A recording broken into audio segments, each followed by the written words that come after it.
Hello అండి. మళ్ళీ మంచి కథతో మీ ముందుకొచ్చేసింది మీ లక్ష్మి. ఇవాళ కూడా ఒక మంచి వైఫ్ అండ్ హస్బెండ్ మధ్య ఉండే మంచి రిలేషన్ గురించి ఒక కథ అయితే చెప్తానండి. ఎందుకు అంటే ఇదివరకట్లాగా భర్త ఏదైనా తప్పు చేస్తే నేను పడుంటాను, ఏం కాదు, నా రాత ఇంతే అని అనుకునే వాళ్ళే కాదు.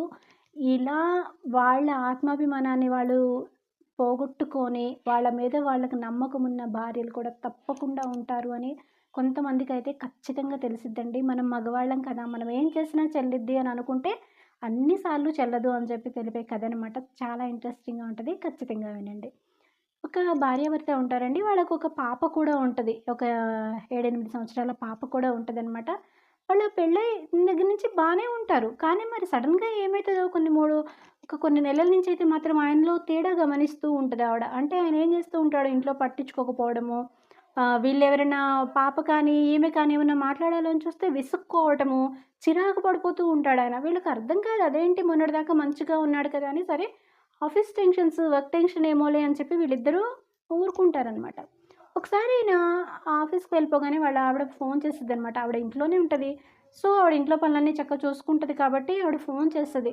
"ఏవండీ ఇలాగ పాపకు జ్వరం వచ్చిందంట. స్కూల్ నుంచి కాలొచ్చింది. రండి మనం హాస్పిటల్‌కి తీసుకెళ్దాం. నాకు కంగారుగా ఉంది" అని చెప్పి ఫోన్ చేస్తది. స్కూ "నాకు సెలవు లేదు. అవేం నాకు కుదరదు" అని చెప్పి ఆయన విసుక్కుంటాడు. "నాకు కుదరదు. నువ్వే తీసుకెళ్ళు" అని చెప్పి విసుక్కుంటాడు. కనీసం ఇంట్లో డబ్బులున్నాయా లేదా అని కూడా అడగడనమాట. ఇంకా ఆవిడ సరే ఇంటికొచ్చాక మాట్లాడదాము ఏమైందో అనేసేసి పాపని తీసుకొని ఆటోలో అయితే మాత్రం హాస్పిటల్‌కి వెళ్తూ ఉంటే ట్రాఫిక్ సిగ్నల్ పడిద్ది. సో, ఆటో వెయిట్ చేస్తూ ఉంటే ఆ పాప ఇలా సైగ చేసి అమ్మ, నాన్న అని అటు చూపిచ్చిద్ది రోడ్డుకి అటువైపు. ఒక బైక్ మీద వెనకాల ఒక ఆమె ఈయన్ని చక్కగా ఇలా హగ్ చేసుకొని ఇలా దగ్గరగా పట్టుకొని ఉంటది. బైక్ మీద ఇద్దరు నవ్వుకుంటూ మాటలు చెప్పుకుంటూ ఉంటారు. వాళ్ళు కూడా సిగ్నల్‌కి అటువైపు వెయిట్ చేస్తూ ఉంటారనమాట. ఈవిడకి అది చూసి ఈమె మనసైతే మాత్రం ముక్కలైపోతదండి. ఎందుకు అంటే ఒక భర్త మీద నమ్మకం పెట్టుకున్నప్పుడు ఒకళ్ళ నమ్మకాన్ని ఒకళ్ళు బ్రేక్ చేసుకుంటే అది ఎప్పటికి కూడా మళ్ళీ తిరిగి పొందలేరు కదండీ! ఆవిడకి బాధేస్తది. ఇంకా హాస్పిటల్‌కైతే పాపని తీసుకొని వెళ్ళిపోతది. పాపని చూపించుకొని, మెడిసిన్స్ రాపిచ్చుకొని ఇంటికి తెచ్చేసేసుకుంటదనమాట. ఆ రోజు రాత్రి ఇంటికొచ్చిన తర్వాత కనీసం పాపకి ఎలా ఉంది అని కూడా ఆయన అడగడు. ఇంకా ఆవిడకి అర్థమైపోయిద్ది. సో, ఈయనేంటి మారిపోయాడు మనిషి. వేరే వాళ్ళ అట్రాక్షన్‌లో పడిపోయాడు. ఇలాంటి వాళ్ళకి మనం ఎన్ని చెప్పినా ఇప్పుడు ఎక్కదు కదా! ఇంకా ఆవిడ సైలెంట్‌గా ఉంటదనమాట.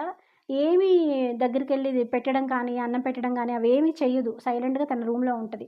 "ఏంటి అంత పొగరెక్కిందా? మనిషొస్తే ఇంటికొస్తే అన్నం పెట్టాలని తెలియదా?" అంటాడనమాట ఆయన. అంటే అప్పుడు ఆవిడ బయటకొచ్చి అంటది, "మీకు నా చేత్తో అన్నం పెడితే మీరు పెట్టించుకునే యోగ్యత మీరు పోగొట్టుకున్నారు. నేను మీలాంటి వాళ్ళకి అన్నం కాదు గదా! అసలు మీ వైపు చూడడం కూడా నాకిష్టం లేదు" అంటదనమాట ఆవిడ. అంత తప్పు నేనేం చేశాను అంటే, మీరేం చేశారో మీ మనసుని అడగండి చెప్తది. మళ్ళీ ఆ దరిద్రాన్ని నా నోటితో ఎందుకు చెప్పటము?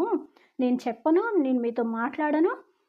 మీ మాయన మీరుండండి. నా మాయన నేనుంటాను. అంతే తప్ప నేను మిమ్మల్ని అనను కూడా అనను. ఎందుకంటే ఏదైనా అనాలంటే మీతో మాట్లాడాల్సొచ్చిద్ది. నాకు ఇలా క్యారెక్టర్ లేని వాళ్ళతో మాట్లాడడం కూడా నాకు అసహ్యంగా అనిపిస్తది అని చెప్పి ఆవిడ లోపలికి వెళ్ళిపోద్దనమాట. ఇంత పొగరుగా ఉండేవాళ్ళు నా ఇంట్లో ఉండాల్సిన అవసరం లేదు. ముందు నువ్వు బయటికి నడు అంటాడాయన. అప్పుడు ఆవిడంటది, "నేనెందుకు నడుస్తాను బయటకి? నేనిప్పుడు పెళ్లి చేసుకొని భార్యగా ఇంట్లో అడుగుపెట్టా. అంటే నాకు నాకు ఒక హక్కుంది ఈ ఇంటి మీద. ఒక బాధ్యతుంది. నాకొక హక్కుంది. నేనెందుకు వెళ్ళిపోతాను? మీరు ఒక బంధంలో నుంచి బయటకు వెళ్ళిపోయి మీ ఇష్టం వచ్చినట్టు మీరు చేస్తున్నారు కాబట్టి మీరు వెళ్ళిపోండి. అంతేగాని నేనెందుకు వెళ్ళిపోతాను" అంటే అప్పుడు ఆయన అంటాడనమాట. ఆయనకి ఈగో హర్ట్ అయితది. మరి చేసే తప్పుడు పనులైనప్పుడు అలానే హర్ట్ అవుతాయి గదా! సరే అయితే 4 రోజులు నేను లేకపోతే మీకు దిక్కెవరో తెలిసిద్ది.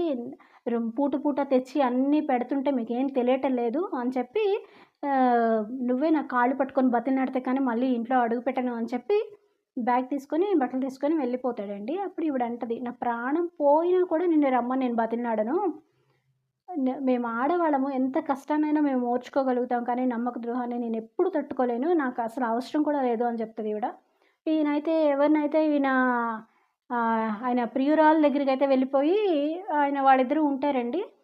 సో, ఈవిడేం చేస్తది అంటే, ఈమె డిగ్రీ వరకు చదువుకుంటదనమాట. ఆవిడేం చేస్తది, చక్కగా ఆ ఇంటి దగ్గరలో ఉన్న ఒక ఆవిడకెవరు ఉండరనమాట. ఆవిడని తీసుకొచ్చి ఇంట్లో పెట్టుకొని, "అమ్మ కొంచెం నేను జాబ్ చేసుకుంటాను. నా పరిస్థితి బాలేదు కాబట్టి కొంచెం నువ్వు పిల్లని స్కూల్ నుంచి తీసుకురావటము" అవి అని చెప్పి కొంచెం తెలిసిన ఒక ఆవిడని ఇంట్లో పెట్టుకొని, ఈవిడ జాబ్ ట్రయల్స్ చేసుకుంటది. చక్కగా స్కూల్‌లో టీచర్‌గా జాబ్ చేసుకుంటది.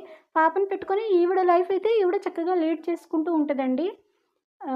ఆయనేం చేస్తాడు అంటే కొత్త మోజు కదా! బావుంటది. అంటే దూరంగా ఉండేవాళ్ళు ఒకే దగ్గర ఉండేటప్పటికి ఏమైతది 4, 5 రోజులు బాగా అట్రాక్షన్‌గా అనిపిచ్చిద్ది గదా! ఫస్ట్‌లో అయితే బానే ఉంటది. ఇద్దరు కలిసిమెలిసి ఉంటారు. అన్నీ జేస్తూ ఉంటారు. ఒక 1 వీక్ అయిపోయిన దగ్గర నుంచి అప్పుడు కొన్ని రోజులు అయిపోతాయి కానీ మనుషులకి ఒకళ్ళకొకళ్ళకి ఏమి ప్రాబ్లమ్స్ రాకుండా ఉంటాయన్నమాట.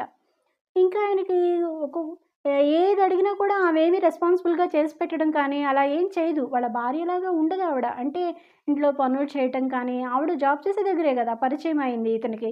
సో, ఆవిడేం చేస్తూ ఉంటది, బయట నుంచి ఏదైనా టైంకి తీసుకొచ్చుకోవడం, తినడం, ఆ పొట్లాలు అక్కడ పాడేసేసేయడం, మళ్ళీ చక్కగా రెడీ అవ్వడం, వెళ్ళడం. అంతే తప్ప ఇంట్లో పనులు చేయటం గానీ, అవేం చెయ్యదనమాట. ఈయనకి చూడగా అర్థమవుతది. ఆ బయట ఫుడ్డు అవన్నీ ఈయనకి పడతా ఉండవు. ఎందుకంటే ఇన్ని రోజులు చక్కగా ఇంట్లో తిన్నాడు గదా!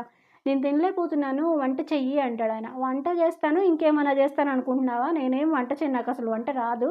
నేనే బయట తెచ్చుకొని తింటాను. కావాలంటే నువ్వు తెచ్చుకొని తిను, లేతే నువ్వే వండుకో అని చెప్తదావిడ. ఇలా ఆయన ఏదడిగినా కూడా ఆవిడ ఇలానే సమాధానం చెప్తదనమాట. అప్పుడు ఈయనకి అర్థమవుతూ ఉంటది ఒక్కొక్కటి కూడా. అరే! నేను తప్పు చేశానా ఏంటా అనిపిచ్చిద్ది. మళ్ళీ లోపల ఈగో కదా! ఆవిడ ఎలా అయినా సరే ఆవిడే వచ్చి కాళ్ళు పట్టుకొని బతిమలాడాలి అని చెప్పి. సో, వెయిట్ చేస్తూ ఉంటాడు ఆవిడెప్పుడొచ్చిద్దా అని చెప్పి. అప్పుడు ఒకసారి ఈయనేం చేస్తాడసలు వాళ్ళెలా ఉన్నారు, లేకపోతే మన లోటు తెలుస్తుందా లేదా అని చెప్పి వెళ్లి కనుక్కుంటాడక్కడికి. ఇంటి దగ్గరలోకి వెళ్లి కనుక్కుంటే దగ్గరలో షాపుంటది గదా! కిరాణా షాప్ అట్లా వెళ్లి ఆయన అడుగుతూ ఉంటే ఆయన చెప్తాడనమాట. ఇలా చక్కగా ఒక పెద్దామెని తీసుకొచ్చుకొని ఇంట్లో పెట్టుకుంది, జాబ్ చేసుకుంటుంది, పాపని చక్కగా చదివించుకుంటుంది. అంతా తన లైఫ్ బావుంది. అనవసరంగా తనే ట్రబుల్ అవుతున్నాడు అని చెప్పి తెలిసిద్ది వాళ్ళతో మాట్లాడిన తర్వాత.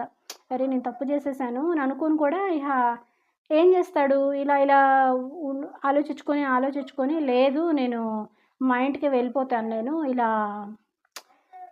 నన్నందరూ తక్కువగా చూస్తున్నారు అని చెప్పేసి ఆఫీస్‌లో అందరూ గూడా అంటారు కదా! మరి బంగారం లాంటి పెళ్ళానికి, భార్యకి, పిల్లలకి అన్యాయం చేశాను అని అంటారు కదా! చుట్టుపక్కల వాళ్ళు అనడం కానీ అన్నీ అంటారనమాట. అప్పుడు ఆయనకనిపిచ్చిద్ది.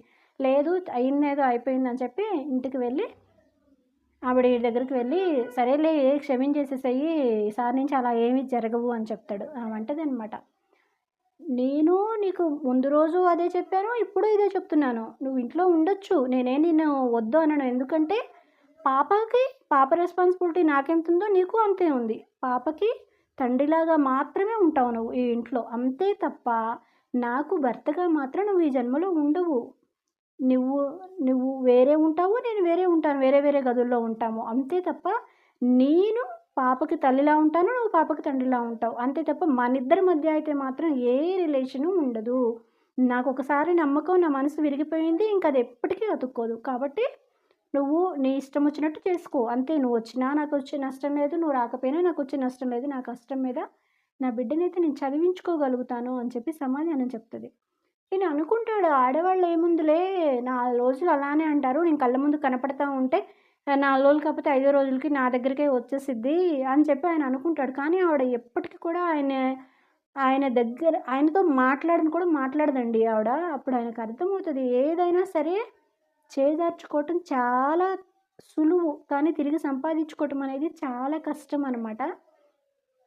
ఎప్పుడైనానండి ఈ కథలో మీకు తెలియాల్సింది ఏంటి అంటే, ఒక నమ్మకము బ్రేక్ అయిపోతే అది మళ్ళీ తిరిగి ఎప్పటికీ సంపాదించుకోలేరు.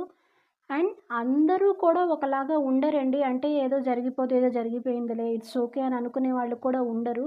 ఆత్మాభిమానాన్నే ఆస్తిగా కలిగిన వాళ్ళు బోలెడు మంది ఉంటారు. వాళ్ళెంత కష్టమైనా పడతారు కానీ, ఆత్మాభిమానాన్నయితే ఎప్పుడూ గూడా వాళ్ళని వాళ్ళెప్పుడు తగ్గించుకోరు. వాళ్ళని వాళ్ళు ఎంత కష్టంలో అయినా సరే అలానే బతుకుతారు నిప్పులాగా. కాబట్టి ఎప్పుడైనా సరేనండి ఏ పని చేసే ముందైనా ఒకటికి 10 సార్లు ఆలోచించండి. ఎంత పవిత్రమైన వివాహ బంధాన్ని అంతే పవిత్రంగా చూద్దాం తప్ప, ఒకళ్ళనొకళ్ళు సాధించుకుంటేనో, ఒకళ్ళనొకళ్ళు నమ్మకం బ్రేక్ చేసుకుంటే, ఏదో తాత్కాలిక వ్యామోహాలకి లోబడి అనవసరంగా పవిత్రమైన బంధాన్ని, ఒక మంచి తోడుని అయితే మాత్రం ఎవ్వరూ మిస్ చేసుకోవద్దు.